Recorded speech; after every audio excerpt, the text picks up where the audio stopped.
दोस्तों, बंगाल में तख्ता पलट होने वाला है। ममता बनर्जी की छुट्टी, यानी कि अब वहां पर ममता बनर्जी टीएमसी की सरकार नहीं रहेगी। और ये सुनने के बाद देश में खुशी की लहर है, लेकिन ये पॉसिबल कैसे होगा? किस तरीके से इसके ऊपर काम किया जा रहा है, कैसे लोगों को खदेड़ा जा रहा है, इसी पे चर्चा करने के लिए हमारे साथ एक्स ऑफिसर एनके सूद सर। सूद सर, नमस्कार, आपका बहुत बहुत स्वागत है। नमस्कार, बहुत बहुत शुक्रिया आपका। सूद सर, बंगाल में अब बीजेपी अगर आएगी, आपने अभी हम बात कर रहे थे, आपने बोला कि जब तक कुछ भी नहीं हो पाएगा भारत में, जब तक बंगाल में बीजेपी नहीं आएगी, तो प्लीज वो एक्सप्लेन कीजिए उसके पीछे क्या कारण है। देखिए, पहले तो दिल्ली से केजरीवाल को भगाया। केजरीवाल दिल्ली के अंदर धरना देके बैठा था। केजरीवाल जितना नुकसान सेंटर को कर रहा था, कोई नहीं कर रहा था। फिर वहां से बिहार से लालू यादव की पार्टी को, तेजस्वी यादव को भगाया। तो एक अब रास्ता साफ हो गया। अब नंबर आ रहा है बंगाल का। ममता बनर्जी ने बंगाल के ऊपर पूरा कंट्रोल करके रखा है। और बंगाल वो जगह है जहां से देश को सबसे ज्यादा नुकसान हो रहा है। रोहिंग्या इंडिया के अंदर आ रहे हैं, बॉर्डर की फेंसिंग नहीं हो पा रही, देश की सुरक्षा को खतरा है। और आज पूरे गवर्नमेंट तैयार हो चुकी है बांग्लादेश से, वेस्ट बंगाल से ममता को हराने के ऊपर। और ममता बनर्जी के हारते ही यहाँ पे बहुत सी चेंजेस आएगी। देश की जो डेमोक्रेसी चेंज हो रही है, जिसपे पीएम मोदी कई बार कह चुके हैं, उस पर असर पड़ेगा। यानी कि जो बिहार से यानी कि बांग्लादेश से जो मुस्लिम आते हैं, जो बांग्लादेशी आते हैं या रोहिंग्या आते हैं, उससे हमारे देश की सिक्योरिटी को खतरा है। और देखिए, हमारा बांग्लादेश से जो बॉर्डर लगता है वो लगता है 4056 किलोमीटर का, 96 किलोमीटर का। और सबसे बड़ा बॉर्डर लगता है वेस्ट बंगाल का। जब बांग्लादेश के अंदर शेख हसीना थी और वहां पे राइट्स चल रहे थे, तो उस टाइम पे ममता बनर्जी ने कहा कि जिसको आना है आ जाओ, मैं शरण दूंगी। जब वहां पे शेख हसीना को निकाला गया और हिंदुओं को मारा गया, तो ममता बनर्जी के मुंह से कोई वर्ड नहीं निकला। तो ममता बनर्जी टोटली एंटी हिंदू है। ममता बनर्जी हिंदुओं पे बहुत अत्याचार करती है। और आज बीजेपी पूरी तैयार हो चुकी है, कमर कर चुकी है ममता बनर्जी को वहां से हटाने के लिए। 2011 में जब वेस्ट बंगाल में इलेक्शन हुए थे, जब बीजेपी ने इलेक्शन लड़ा था, तो बीजेपी को कोई सीट नहीं मिली। 2016 में जब इलेक्शन हुए तो बीजेपी को वहां पे 3 सीटें मिली। जब 2021 में इलेक्शन हुए तो बीजेपी को मिली 77 सीट्स। अब बीजेपी को चाहिए इससे डबल। और बीजेपी पूरी कोशिश कर रही है कि यहाँ पे इलेक्शन जीते, और बीजेपी जीतेगी, क्योंकि वहां पे हिंदू परेशान हो चुके हैं ममता बनर्जी के रूल से। और ममता बनर्जी पूरे तरीके से हिंदुस्तान को बर्बाद करने में लगी है। बहुत से इश्यूज है हमारे पास जिसपे हमें काम करना पड़ेगा। देश की सिक्योरिटी सबसे ऊपर है, सबसे ज्यादा बांग्लादेशी ऊपर है। जो बांग्लादेशी आए हैं, बांग्लादेशी इनको सपोर्ट करते हैं। जब से पीएम मोदी ने, गवर्नमेंट ने एसआईआर शुरू किया, जब बिहार में एसआईआर का काम शुरू हुआ, तो वहां पे 61 लाख वोटें काटी गई। और किसकी वोटें काटी गई? जिनकी डेथ हो गई थी, जो शिफ्ट हो गए थे, या जो नहीं है, या किसी का डबल नाम है, और इस पे नकली वोटें डलती है। इसी तरीके से बिहार के अंदर, वेस्ट बंगाल के अंदर 3 करोड़ बांग्लादेशी भी तो बांग्लादेशी वहां बैठे। पे, बांग्लादेशी वोटें भी तो बहुत थी ना वहां पे। बांग्लादेशी भी थे ना, बांग्लादेशी थे, उनको वो भागने शुरू हो गए क्योंकि एसआईआर लग गया। दिल्ली से भी इनको भगाया जा रहा है। अब वेस्ट बंगाल के अंदर जब एसआईआर लागू हो रहा, तो वहां पे भगदड़ बची हुई है बांग्लादेशियों के बीच में। और 26,000 बांग्लादेशी डिपोर्ट हो चुके हैं। कुछ जो रोहिंग्या से जो इंडिया में रह गए, उनको बोट में डाल करके सी में भेज दिया गया। कुछ लोगों ने बड़ा ऑब्जेक्शन किया इसके ऊपर कि क्यों भेजा जा रहा है। इवन यूएन ने क्वेश्चन किया। इंडिया अब किसी की परवाह नहीं करता। हमें अपनी सिक्योरिटी देखनी है, हमें अपनी कंट्री को देखना है, अपनी कंट्री के इंटरेस्ट को देखेंगे, चाहे ममता बनर्जी हो, चाहे यूएन, किसी की नहीं परवाह करेंगे। आज हमारी गवर्नमेंट का एटीट्यूड हो चुका है इसी टाइप का कि देश सबसे बड़ा है, देश की हम प्रोटेक्शन देंगे, देश की रक्षा करेंगे, और देश के हितों के अंदर उनकी रक्षा करेंगे। स्पेशली जो कंट्री है, उसको गवर्नमेंट की ये भी कोशिश है कि उसको हिंदू राष्ट्र बनाना, आज नहीं तो कल, कल नहीं तो परसों। और अच्छा सबसे सूद सर, एक बड़ा, चीज, आप बात कर रहे थे इंदु राज की, लेकिन ममता बनर्जी जब आई थी, तो ममता बनर्जी का आने का मकसद क्या था? वो तो सुधारने के लिए आई थी यहाँ पे। तो कैसे वो आई थी, क्या कारण था? और भी ऐसे कैसे हो गई कि गुंडा, आप कहते हैं कि गुंडा पार्टी भी बोलते हैं कई बार ममता बनर्जी पार्टी को, ऐसा क्यों?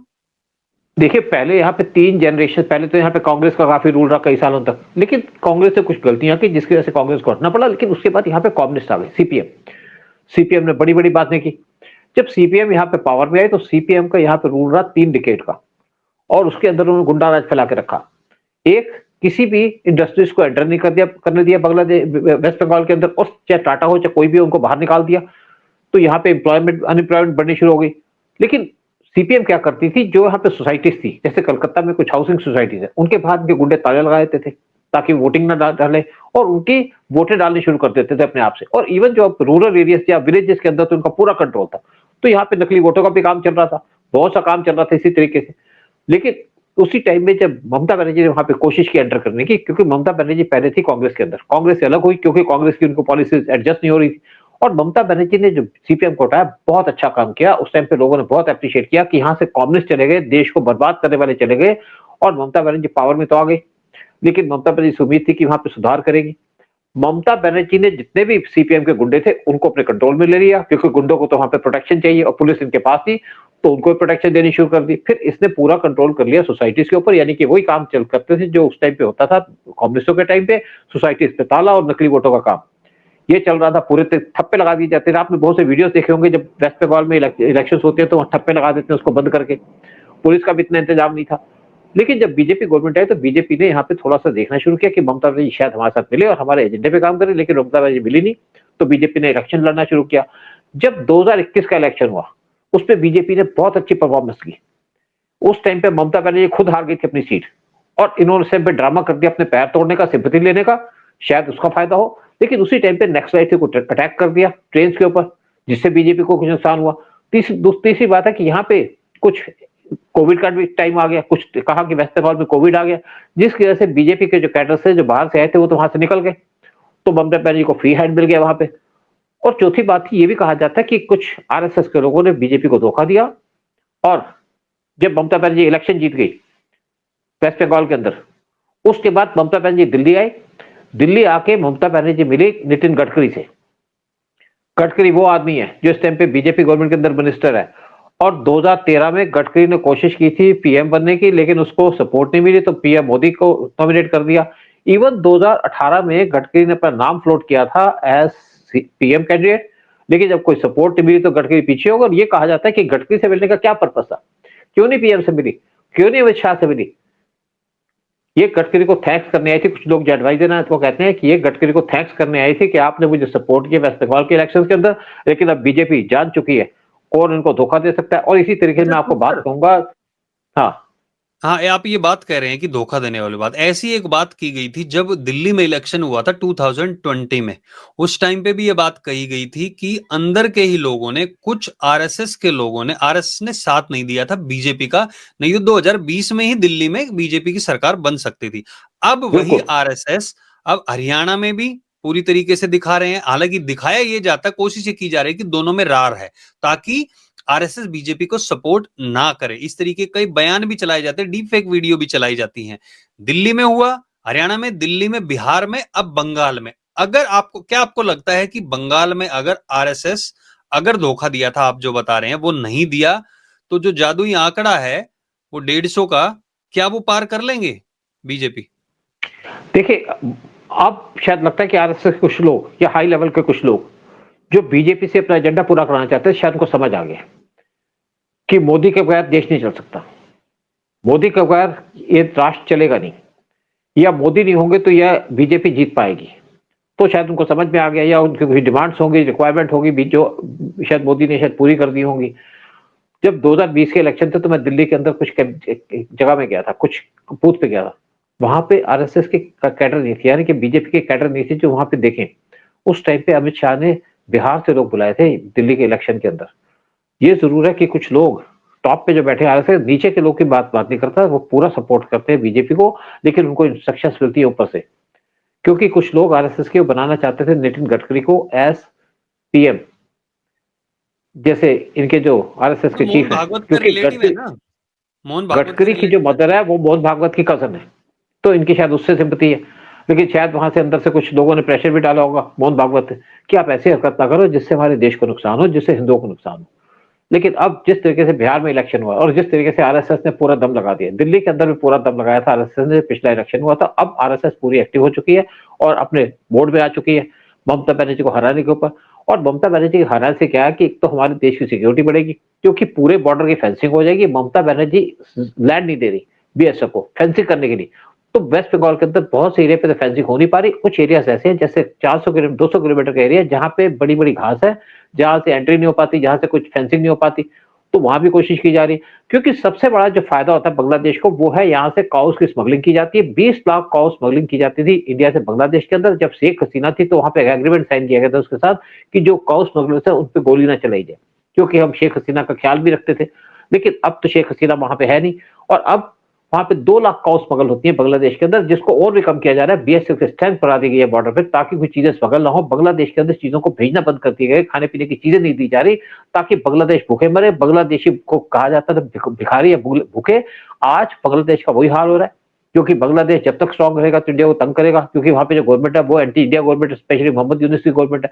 लेकिन अगर हम बात करते हैं आपके इलेक्शंस की महाराष्ट्र वेस्ट बंगाल में, तो यहाँ पे इस टाइम पे पूरी तैयारी चल रही है। इस टाइम पे लोग कमिटेड भी है और इनको बड़ा बूस्ट मिला है, स्पेशली बिहार के इलेक्शन के बाद। तो अब नंबर है बांग्लादेश का। इवन पीएम मोदी ने स्टेटमेंट देनी शुरू कर दी है महाराष्ट्र वेस्ट बंगाल के बारे में, कि यहाँ पे ममता बनर्जी को हटाया जाए। ममता बनर्जी इस टाइम पर भड़की हुई है, परेशान है, क्योंकि उसको लगता है कि आज मुझे चैलेंज मिला। इतने सालों तक ममता बनर्जी को कोई चैलेंज नहीं था किसी भी तरीके से, लेकिन आज ममता बनर्जी को चैलेंज मिला है, और वो चैलेंज मिल रहा है बीजेपी के द्वारा, और कांग्रेस तो यहाँ पे फिनिश हो चुकी है। और दूसरी बात है कि यहाँ पे इस टाइम पे जो रोहिंग्यास बैठे और बांग्लादेशी बैठे भागना शुरू कर दिया।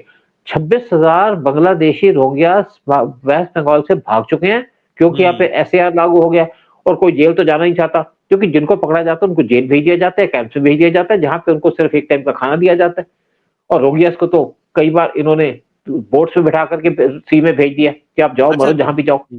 अच्छा सूद सर, अभी आप आरएसएस की बात कर रहे थे, तो आरएसएस वहां पे एक्टिव हो गया आप बता रहे हैं, तो कांग्रेस हमेशा आरएसएस के खिलाफ बात करती है, और इसी क्रम में एसपी के जो अखिलेश यादव है वो भी हैं।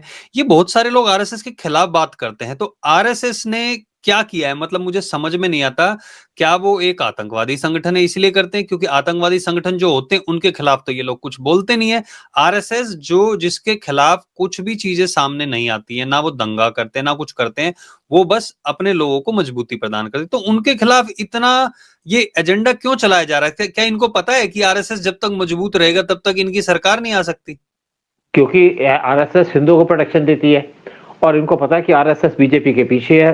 मोदी भी आरएसएस के मेंबर थे, अमित शाह भी आरएसएस के मेंबर थे, और इनको ये पता है कि आरएसएस का एजेंडा बड़ा स्ट्रांग है, और आरएसएस के लोग सेक्रीफाइस करते हैं। इंडिया के फारदेस्ट कॉर्नर तक आरएसएस के लोग पहुंचते हैं, निस्वार्थ सेवा करते हैं, और हिंदू को राष्ट्र को बनाना चाहते हैं ये। और इनको दिक्कत ये है कि ये एंटी नेशनल को सपोर्ट करते हैं, चाहे कांग्रेस की बात ले लीजिएगा, चाहे आप अखिलेश यादव की बात कीजिएगा, चाहे लालू यादव की बात कीजिएगा, चाहे ममता बनर्जी की बात कीजिएगा। मैं एक और बात बता दूं, जब यहाँ पे इमरजेंसी लगी थी हमारे देश के अंदर, तो बहुत से आरएसएस के लोग जेल में थे, लेकिन उस टाइम पे जो रॉ था, जो आरएसएस के यूनिट थे इंडिया से बाहर, हम उनसे काम लेते थे, क्योंकि हमें पता था कि वो देश को सपोर्ट करते हैं, देश के एजेंडे पे काम करते हैं, और वो बगैर किसी मतलब के, बगैर किसी इंटरेस्ट के हमें सपोर्ट करते थे, देश को सपोर्ट करते थे। आरएसएस का एजेंडा देश की सेवा करना, देश को बड़े आगे लेके जाना, हिंदुओं को प्रमोट करना, इसीलिए इनको आरएसएस से खुदा है। अगर आप देखिए जाए कि जब दिल्ली के अंदर ब्लास्ट हुआ, जब 10 नवंबर को, तो अखिलेश यादव की एक स्टेटमेंट आई, अगर यहाँ पे पूरा ब्लास्ट हो जाता तो कम से कम हजारों लोग मारे जाते दिल्ली के अंदर, और ये ब्लास्ट करना था 6 दिसंबर को, लेकिन हमारी एजेंसीज की अलर्टनेस की वजह से, हमारी पुलिस की अलर्टनेस की वजह से ये ब्लास्ट हुआ, छोटा सा ब्लास्ट हुआ अगर देखा जाए, जिसमें 9 लोग मारे गए। तो अखिलेश यादव की स्टेटमेंट आई कि हमारी एजेंसीज तो फेल हुई, इनको बंद कर देना चाहिए। ये यही चाहते हैं कि हमारी एजेंसीज बंद हो जाए, हमारा देश बर्बाद हो जाए, और हम जो लोगों की लाशों में बैठ करके राज करें। अगर आपको बता दूं एक और बात, कि 1946 के अंदर जब इंडिया का पार्टीशन होने की बात चल रही थी, तो एक मुस्लिम था बंगाल का चीफ मिनिस्टर, नाम मैं शायद भूल रहा हूं उसका, तो उसको जिन्ना ने कहा कि आप बंगाल के अंदर रॉयट्स कराओ, हिंदुओं को भगाओ, स्पेशली कलकत्ता से, ताकि कलकत्ता को पार्ट बना रहे पाकिस्तान का। तो 15 अगस्त 1946 को यहाँ पे रॉयट्स होने शुरू हो गए। फ्राइडे का दिन था, मस्जिदों से मुस्लिम निकले, जैसे आपको पता है आमतौर से निकलते हैं, सब इकट्ठे हो गए, कम से कम 200-300 मस्जिदों से वहां से मुस्लिम आ गए। इनके हाथों में भाले, इनके हाथों में तलवारें थी, इनके हाथों में बंदूकें थी। आकर के इन्होंने हिंदुओं पर अटैक करना शुरू कर दिया और हिंदुओं को मारना शुरू कर दिया, क्योंकि जो उनका सीएम था उसने तो पुलिस का पूरा कंट्रोल था, उसने तो पुलिस को ऑर्डर दे दिया, तो पुलिस तो ऐसे निकलेगी नहीं। तो 2 दिन कत्लेआम होता रहा। तीसरे दिन गोपाल पाठा नाम का आदमी, जो एक पहलवान था, उसकी मीट की दुकान थी, उसके पास 200 उसके पहलवान थे, उसे लोगों को इकट्ठा किया, और जब मुस्लिम उसके एरिया में अटैक करने आए तो उन्होंने मुस्लिमों को मारा, उनको भगा दिया। लेकिन उसने एक चीज कही थी कि ना तो औरतों को मारना, ना बच्चों को मारना, क्योंकि मुस्लिम जब अटैक करते हैं सबसे पहले बच्चों को मारते हैं और साथ में औरतों को लेकर किडनैप कर ले जाते हैं, क्योंकि उनको आदत है रेप करने की। ये तो मरी हुई औरतों के साथ भी रेप कर लेते हैं। पाकिस्तान में आप देखिए, वहां पे उनकी कब्रें खोद करके वहां पे भी रेत करने लग जाते हैं मुसलमान। ये है इनका कैरेक्टर। तो जब उनको मारना शुरू हुआ, एक दिन तक चला, दूसरे फिर उन्होंने मारना शुरू किया। जब थर्ड डे और लोग इकट्ठे हो गए, एक जैन था उसने इनको पैसे दिए, जब पैसे मिले तो इनकी पावर बढ़ गई, तो इन्होंने मुस्लिमों को खदेड़ना शुरू कर दिया। जब मुस्लिम पिटने शुरू हो गए तो उस टाइम हमारे महात्मा जी, बड़े बड़े महात्मा गांधी, वो निकल गए अपने आश्रम से और आ गए कलकत्ता के अंदर कि भूख हड़ताल पे बैठ गए कि इनको मारना बंद करो। जब हिंदू मर रहे थे तो महात्मा गांधी नजर नहीं आए, जब मुसलमान मरने शुरू हुए तो महात्मा गांधी बाहर आ गए कि इनको बचाओ। फिर आपने उनकी स्टेटमेंट भी सुनी होगी कि अगर एक गाल पे आपके थप्पड़ मारे तो आप दूसरा गाल आगे कर दो। ये हिंदुओं के लिए था कि अगर मुस्लिम आपके गाल पे थप्पड़ मारे तो आप दूसरा गाल भी दे दो, लेकिन मुसलमान को नहीं कहते कि आप थप्पड़ मत मारो। ये थी महात्मा गांधी की पॉलिसी, जो आज हमारे फादर ऑफ द नेशन बैठे हुए।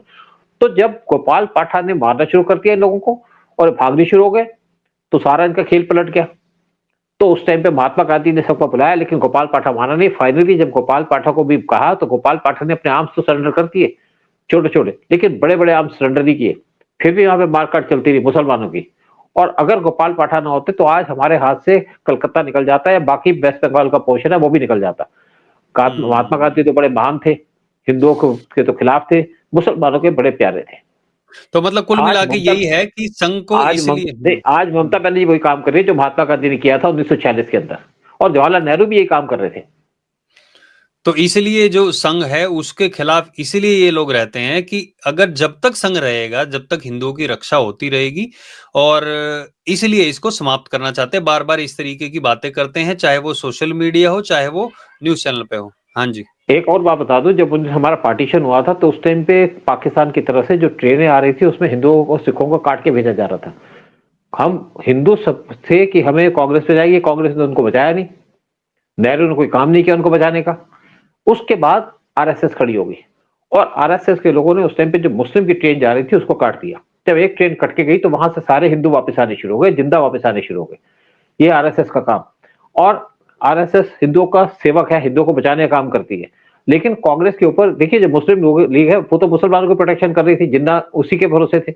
लेकिन हिंदू उम्मीद कर रहे थे कांग्रेस से कि हमें प्रोटेक्शन देगी, लेकिन नेहरू ने कोई प्रोटेक्शन नहीं दी।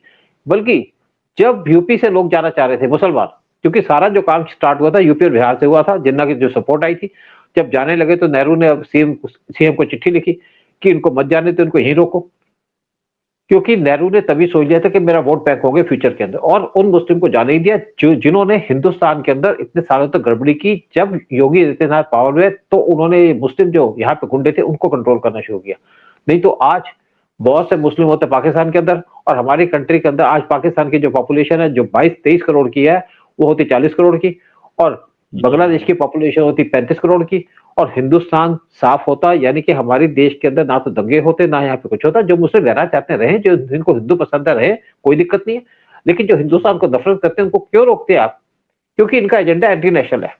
और आज आरएसएस क्या काम कर रही है? आरएसएस यही काम कर रही है कि हिंदुओं की प्रोटेक्शन का काम कर रही है, हिंदुओं को मजबूत बनाना चाहती है, इंडिया की डेमोग्राफी चेंज हो रही है उसको बचाना चाहती है। जो काम मोदी कर रहे हैं वही आरएसएस चाहती है। चलिए, अभी लोगों से भी पूछना चाहेंगे कि आप लोगों का क्या सोचना है। कमेंट सेक्शन में बताइए कि क्या आप आरएसएस को सपोर्ट करते हैं, और क्या लगता है कि बंगाल में बीजेपी की गवर्नमेंट आनी चाहिए या नहीं आनी चाहिए। और इस वीडियो को शेयर जरूर करें सब लोगों के साथ। और बहुत बहुत धन्यवाद सूद सर आने के लिए, सारी जानकारी साझा करने के लिए आपका। जय हिंद, जय भारत। जय हिंद, जय भारत।